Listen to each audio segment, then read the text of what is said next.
AIMIM के राष्ट्रीय अध्यक्ष असदुद्दीन ओवैसी ने यूपी के मुख्यमंत्री योगी आदित्यनाथ को बताया झूठा। उत्तर प्रदेश में कितने घर अल्पसंख्यक को दे दिए गए हैं। जब गंगा में शव पड़ी थी तब क्यों नहीं देख पाए वो। हरिभूषण बचौल के बयान पर कहा कि ये लोग जाहिल लोग हैं। अगर मोदी सरकार में दम है तो उनको आतंकी साबित करें। भारत इनको आतंक नहीं फैलाने देगा। भारत के 35 करोड़ रुपए अफगानिस्तान में खर्च किए गए हैं। यूएपीए में इसे लाएं। तालिबान पर कहा कि ये हम पर शक मत करें, हमसे ये मत पूछें, सरकार से पूछें। यूपी चुनाव पर उन्होंने कहा कि 100 सीटों पर हमारी तैयारी चल रही है। मुख्तार अंसारी दागी नेता है तो क्या प्रज्ञा ठाकुर दूध की धूली है क्या। यूपी में भाजपा के 37% विधायकों पर अपराध के मामले हैं। क्या बात है 37% एमएलए बीजेपी के इनके क्रिमिनल चार्जेस हैं यूपी में। जेडीयू जितने एमपी है कितनों पर केस है बताइए। ये सब क्या है, लोकप्रिय नेता है पूरे ये। तो आप भी उसी धारा में चलेंगे ना। अरे अलग कहाँ। अरे जब आपके लिए अच्छा है तो मेरे लिए भी अच्छा होना चाहिए ना। ठीक है आप ओवैसी साहब उमर खालिद साल भर से जेल में है। दूसरों के दाग आपको दूध की तरह नजर नहीं आते। नहीं वो तो आपको दिखता है कि वो जख्म है। नहीं तो उस हिसाब से अतीक अहमद आपको फ्रीडम फाइटर नजर आते होंगे। अतीक अहमद साहब आपको फ्रीडम फाइटर नजर आते होंगे। प्रज्ञा आपको फ्रीडम फाइटर। नहीं मैं प्रज्ञा ठाकुर की बात नहीं कर रहा हूँ। आप बोल रहे हैं कि वो ज्वाइन करा सकते हैं, मैं भी करूँगा। ये गलत बात है। उनके ऊपर चार्जेस हैं, कोर्ट ने प्रूव नहीं किया और इलेक्शन कमीशन उनको इजाजत देता लड़ने की। अगर आप फ्रीडम फाइटर की बात करें तो फिर चलिए सबकी बात करिए, कौन रोक रहे हैं आप। अतीक अहमद फ्रीडम फाइटर है। अतीक अहमद भारत के शहरी हैं और लीगली वो इलेक्शन लड़ सकते हैं। उन पर क्रिमिनल केसेस हैं और अभी तक वो इलेक्शन लड़ सकते हैं, लड़ेंगे। क्यों बात है, आप लड़ा रहे हैं उनको। बिल्कुल लड़ाएंगे। मुख्तार भी आ रहे हैं। नहीं वो बात अभी जब होंगी बताएंगे। मोदी की सरकार में दम है तो वो तालिबान को टेररिस्ट घोषित करे। अनलॉफुल एक्टिविटीज प्रिवेंशन एक्ट में उनको शामिल करे और ये साफ देश को बता दे नरेंद्र मोदी की सरकार के भारत यूनाइटेड नेशन की सैंक्शन कमेटी का चेयरमैन है और भारत ये तमाम तालिबान के 100 लीडर्स को डिलिस्ट नहीं करेगा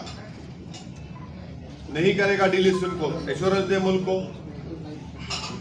और आपने वाजपेयी जी की सरकार, मनमोहन सिंह की सरकार, नरेंद्र मोदी की साढ़े घोषणा मत भारत के 35,000 करोड़ रुपए खर्चा किए गए अफगानिस्तान में। फिर ये कैसे आ गया, ये कौन जिम्मेदार है इसका,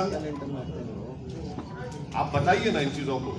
सर आप कह रहे हैं कि अगर प्रधानमंत्री मोदी में दम हो तो वो तालिबान को घोषित करें। तालिबान को टेररिस्ट। सुनिए असदुद्दीन ओवैसी सुनिए आपको तकलीफ हो रही है। सुनिए तालिबान को वो टेररिस्ट घोषित करेंगे।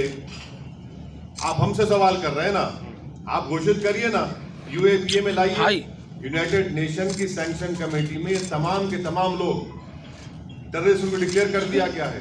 वो हक्कानी नेटवर्क कौन है जिसने भारत के डिप्लोमेट को मार दिया था अफगानिस्तान में, काबुल में, वो उनका अभी मिनिस्टर बना हुआ है।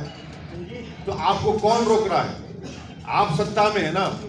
तो हमारा मुतालबा सरकार से, आप गवर्नमेंट में आप करिए ना, क्यों नहीं करते आप तालिबान को क्या मानते हैं? क्या मानते हैं, क्यों आप ये सवाल हमसे क्यों कर रहे हैं, क्या मानते हैं, हमको क्या करना है तालिबान? आपने मांग किया है ना, तो आप तालिबान को क्या मानते हैं? आप आतंकवादी मानते हैं? सरकार से हम पूछ रहे हैं, हमारी सरकार से हम पूछ रहे हैं कि आप उनको, यूनाइटेड नेशन ने उनको तो आतंकवादी कह दिया, उनके लीडर्स को जी।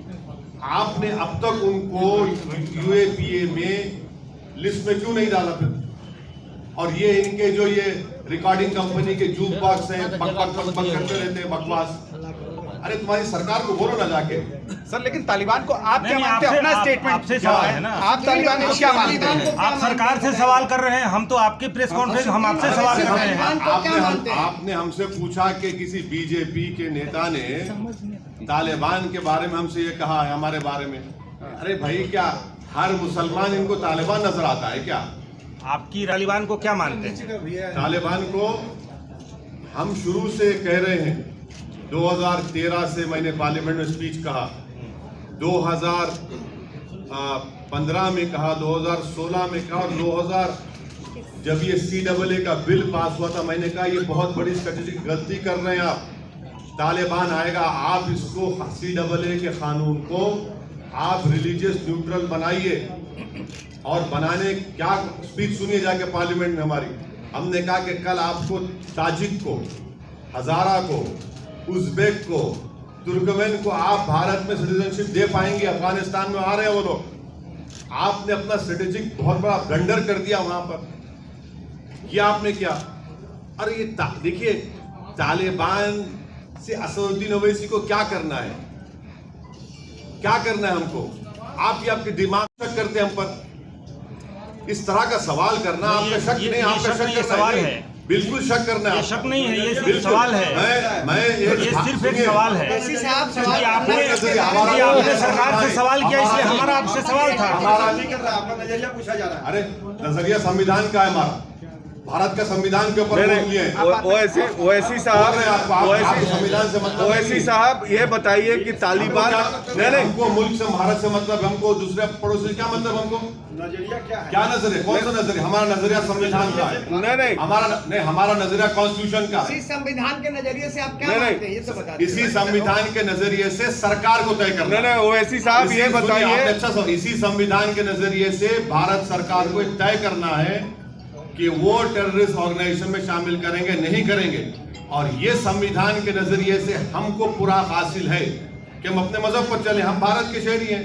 ये हर चीज दुनिया में संविधान वो हो रहा है, हम तो क्यों पूछ रहे हैं? ये बताइए कि और भारत पर उसका क्या असर पड़ेगा? ऑन रिकॉर्ड ये बात कहा कि ये जो तब्दीली आई है, ये पाकिस्तान, चीन, ये इनको मजबूत करेगा और मुस्तकबिल में हो सकता है, फ्यूचर में ये भारत के लिए एक फिक्र की बात हो सकती है। ये मेरा ऑन रिकॉर्ड मैं कह चुका हूं, ऑन रिकॉर्ड इस बात को कह चुका हूं। और उसके बावजूद भी हमारा एम्बेसडर उनसे मिलता है, हम मिलते हैं उनसे। और जो लोग भारत की एम्बेसी में काम करे थे अफगानी, उनको क्या लाए हमने? छोड़ दिया हमने उनको वहां पर, छोड़ दिया हमने उनको वहां पर। 4 हमारे कॉन्सुलेट थे, एक एम्बेसी हमारी थी वहां पर। हर साल 900 अफगानी को, 800 अफगानी को हम लाकर यहां पढ़ाते थे भारत में। 16,000 अफगानियों को हमने तालीम दिलाई, पढ़ाया, लिखाया, काबिल बनाया। अब क्या पोजीशन है हमारा बताइए वहां पर? हमने छाबार पोर्ट को डेवलप किया ईरान से ट्रेड करने के लिए। यही तो हम जानना चाह रहे हैं ना। और ये बातें पूरी हमने ऑल पार्टी मीटिंग में भी कही थी। पूछ लीजिए भारत सरकार से, ये सवाल हमने उठाए वहां पर। बोलिए क्या करेंगे आप? क्या आप इनको टेररिस्ट लिस्ट में डालेंगे? क्या आप इनको UN सैंक्शन कमेटी में आप डिलिस्ट करेंगे या टेररिस्ट रखेंगे? और रखते हैं तो फिर क्या आप UAPA में उनको शामिल करेंगे? और अगर नहीं करते तो अपने बीजेपी के लोग जो बकवास कर रहे हैं उनको रुकाइए। यहां पर ये सवाल उठता है ना, तो सरकार से हर आदमी जाके बोल रहा है, जो इनके खिलाफ है उसको खड़े होकर शुरू हो जाते हैं। सर, आपकी पार्टी